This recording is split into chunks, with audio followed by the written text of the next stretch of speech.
Welcome back to One Piece Anime Review Part 9, and this we're reviewing Season 10 of the show. Yep, a 45 episode season. Yep, it was 45 episodes. This season is an adaptation of the thriller Bark arc, which takes up volumes 46 to 50, and covers chapters, let's see, what chapters does it cover? I have to look it up here.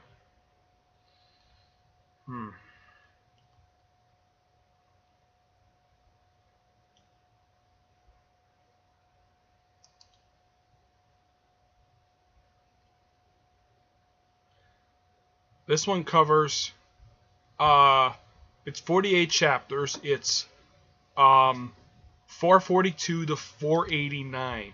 Yep, and it covers like 5 volumes of the series. Yeah, when I originally started watching the series, I had just finished up this particular arc, so I was very familiar with this arc going in. Now, there's some interesting things with this particular thing. One, you get an introduction to at least 2 new characters. One, of course, joins the crew at the end of the season. The other, we get a chance to see one of the 7 warlords, Gecko Moria. And I looked up how tall this guy is. This guy is taller than any character in the series. He is over 23 feet tall. There's another pirate lord who appears like during the second half of the season. He appears for a handful of episodes. He's actually quite an interesting character. I like his soft-spoken voice. His name is Bartholomew Kuma. Yes, he was known as the Tyrant, and he used to be part of the Revolutionary Army. He does return for the Sea Body arc, which comes like right after this one. Yeah, he does come back. Basically, this is only his second appearance in the series. He did appear for one episode during the Skypiea arc, along with Doflamingo, the 10-foot pirate warlord. And let's see. Now, Bartholomew Kuma, he is 22 feet tall. Yep, he is 1 inch shorter than Gecko Moria. This season is also an introduction to my favorite male character in the series who's not Luffy, Brook. I freaking love this guy. This guy is so hilarious. And he's so interesting. I even love the guy who's voicing him, his voice, the English dub. It's the same voice actor who plays Whis from Dragon Ball Super. Yep, it's the same exact guy. He's so hilarious, so interesting. Pulls plenty of jokes. Despite the fact he may get a little old after a little while, but he's such a fun character. Even after he joined the school, heck, half the time I keep reading the manga, like, where is Brook? That's what I keep asking, like a lot of time when I read these chapters, like, where is Brook? It's like he's missing for some reason. This happens during the second half of the manga. But basically, this season is more like a horror. This is basically, my guess is Oda wanted to do something horror-based, and I have done a little research on Brook himself. This was a character he originally conceived back in 2000, though he didn't make his debut for 10 years. Now, originally, the character like Luffy, Robin, and Chopper, he has devil fruit powers. He ate the revive fruit. Basically, even if he died, he can come right back, even though he came back as a skeleton. He came back as a spirit. So, in some way, he's kind of immortal. Kind of, in a way. Yeah. But somehow, even after a year, even after Chubby's body turned into a skeleton, he somehow kept his afro. He kind of explains that he has strong roots. He has strong roots on it. Yeah, that's actually quite hilarious. And there's this guy called Absalom. He's basically a guy with a lion face, and he's made with so different animal parts. Yeah, the guy's a pervert, and he wants to marry Nami. And his power is that he can turn invisible. And Sanji wanted to beat the crap out of him because when he found out who this guy is, this guy licked Robin, and he also not only kidnapped Nami, he previously also spied on her in the shower. Yeah. And apparently Sanji wanted to get his hands on that fruit too, so he could pick on girls as well, but he's kind of happy he didn't find it. So, yeah. Also, this is probably by far the only season where you get a chance to see Nami almost entirely in the nude. This is actually the first time you get a chance to hear her in the nude since the toward the end of the Barack Works. Well, actually, the Alabasta store where they're in the bathhouse. Yeah, but it's the first time. But one thing that's also hilarious, despite the fact she's taking a shower, she has Usopp and Chopper stand guard while she's taking a shower. And even though that she was sort of screaming and they both came in, I don't know if they actually saw her in the nude, but they probably didn't bother to look down. They probably just stared at her face. But Usopp was the one who told Sanji about the guy who peeked on her in the shower. It made him so mad. Yeah, and when he finally met with Absalom, he beat the living crap out of him. He really beat the guy to death. Not only for trying to kidnap and marry Nami, but also for spying on her in the bath. Yeah. There's this character, Dr. Hogback, who originally Chopper had respect for, but seeing his results that, yep, he lost all respect for him. And the big thing for this season is shadows. Yeah, shadows. And there's also a bunch of zombies who actually brought to life via shadows. There's actually also a vampire. Yeah. A vampire bat. Well, a vampire who can fly. And there's also this one hippo zombie who really wants to marry Absalom so badly. And apparently her name is Lola. And it turns out that this shadow that possesses this hippo also belongs to this captain of this particular pirates. Apparently, you figure out later that she's actually the daughter of a pirate. Well, who's also a woman as well. And one of her crew says, yeah, her mom is the best pirate I've ever met. Yeah. And Brook's ship is huge. It's basically the size of ships you see like the Marines use, but these is basically, his ship is basically what I think of when I think of pirate ships. It's big. It's got like the old helm. Not like nowadays where ships basically when they have helmets, basically a steering wheel. Back then, I've actually seen pictures. I've actually seen one in person.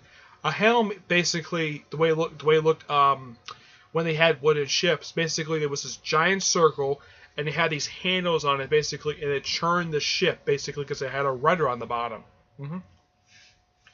Yep.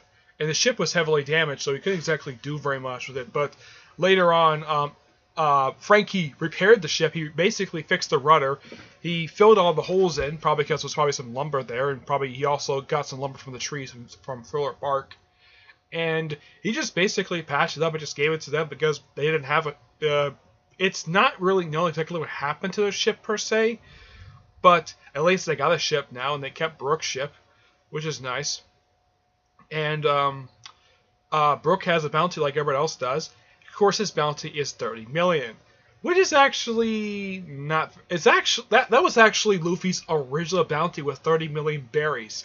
Of course, now it's at this point it's 300 berries, but currently in the manga it's 500 million berries. Yeah, half a billion berries. So Luffy's always tend to go up a lot every time. Also, this is also now in the last episode, because I just watched it, they made reference to the character Boa Hancock. Basically, this is her first, mentioning it to her, basically, and she doesn't show up until like a couple arcs after this one. She shows up in the Amazon Lily arc, pretty much at the very start of it, which that's in a couple seasons, which I will get to that. Of course, basically, the Amazon Lily arc is actually, it takes up the shortest season of the whole series, season 12, 14 episodes. Yep. Excuse me. Now, currently in the manga, I'm getting close to wrapping up the Doflamingo arc, basically, which is the longest arc of the entire manga. I have a few books left of it. I just finished up book 76. Out of 86 books released so far, of course, in Japan, they released 86. Here, they just released 83 I believe, early this month, I believe it is, yes. And that the next book doesn't come out until November. I don't really know why they decided to come out every 3 months. I mean, why not just release it, like, I don't know, the following month? Because some people like to really move forward instead of just waiting 3 months for the next volume. Because currently the manga is up to As of currently, it's 875 chapters. I'm only 763 chapters in. I've got basically, as of right now, I think it's like 112 chapters left. Yeah, that's how much I got left to go for the manga right now, so I'm getting pretty close to wrapping it up. Well, at least getting it up to date. It's one of 3 manga I'm currently working on. One of 2, actually, that's still being published. I still have chapters left to go for. The other, of course, is Attack on Titan. I am planning on watching the Attack on Titan anime in the future. It's just that I want to like right at the finish of One Piece whenever I get a chance to finish it up, because it'll take me a little while. Because when I get to season 17, it'll probably take me like a week to get through it, because it's 118 episodes. Yeah, it's a long season. Basically, where season 17 is, that is basically where I'm at in the manga. Basically, what's been adapted for season 17. But yeah. This is a pretty good, interesting season. Kind of creepy, bit horror. It's kind of like the season was meant for in October type of thing, because it's all basically classic horror monsters in a way, basically with vampires. There's references to Frankenstein, basically. There's even a reference to the Bride of Frankenstein, especially when Dr. Hogback's servant that she has, her personality, she hates all plates. It turns out that's not actually how the actress is in real life, how the actress really was. Basically, that's actually the shadow of a maid that her shadow was stolen 10 years prior, which, out of everybody who had the shadow stolen, generally these people who had the shadow stolen, basically the longest is about 2 or 3 years, but this maid had her shadow stolen 10 years prior, which, according to the last episode, that's how long that Thriller Bark has been in the Floridian Triangle, which I have heard is actually based upon the real-life Bermuda Triangle. That actually is connected between Bermuda, Miami, and it sort of connects down. I personally have never actually... I think I've actually flown through it when I went to the Bahamas back in 2008, but I personally have never taken a ship through the through the Bermuda Triangle. I personally have never been there, but I have heard it's quite dangerous. It screws up people's instincts when people go into the actual Bermuda Triangle itself. It's not exactly a fun place. I've heard stories about basically ships disappearing there, which basically the Floridian Triangle basically does the same thing. Ships disappear, at least 100 ships disappear a year there. But so basically, Oda basically did his research inside the basis thing on the Bermuda Triangle, which I have heard really it is. There's one character I forgot to mention that showed up in the previous season, and that's Blackbeard. He captures Fire Fist Ace, and you can finally get a chance to see his Dare Fruit power. It's the Darkness Noctis fruit. And I forgot to mention how tall this guy is. He is quite big. This guy is 11 feet and 11 inches 8 3/4. That is how tall this guy is. He's really tall. I have heard he's based upon the real life Blackbeard, his former captain Whitebeard. Part of his name, he's actually partially named after the real life Blackbeard, Edward Teach. The guy who Blackbeard killed in the anime, he actually is his name is actually from the real life Blackbeard. So you have 2 characters who have basically are named after Blackbeard, but as the Blackbeard character himself, he's based upon him. Though currently, if you see him, he doesn't have much of a Blackbeard. It's basically he looks like he's very unshaven. There's no actual beard he has. It's black. Though I have seen it where later on he does grow an actual beard. For those of you wondering how old Gecko Mori is, he's 48 years old. That is how old he is. And he does show up in the Imperial Down arc. He does show up in the next couple arcs. Basically, he's in the last couple arcs that make up the first part. He does return for those 2 particular arcs. Okay. Let's see. Is there anything else? Not much else to say aside from the fact that this is a really good season, and this is a season I have been looking forward to watching, definitely. My next season I'm definitely 100% looking forward to is season 12, because the introduction of Boa Hancock to the anime, because I read her introduction in the manga, so why not check her out in the anime? How she is there, how different she is now. The the arc itself is actually longer than the actual arc in the manga is, but that I can say for a couple of videos after this one. Okay, so that's really it for this episode. Stay tuned whenever I get a chance to finish up season 11, which is only, well, the actual season stuff is 26 episodes, but I'm actually going to skip over the last two because I'm saving those for when I get a chance to go through the entire Boss Luffy historical special. I'm saving those for later. So basically, the next season I only got to go through the first 24 episodes, and that's really it. So I'll probably get a chance to my next video for this series, my next review, probably tomorrow, at best. Okay, but until then, I will see you there.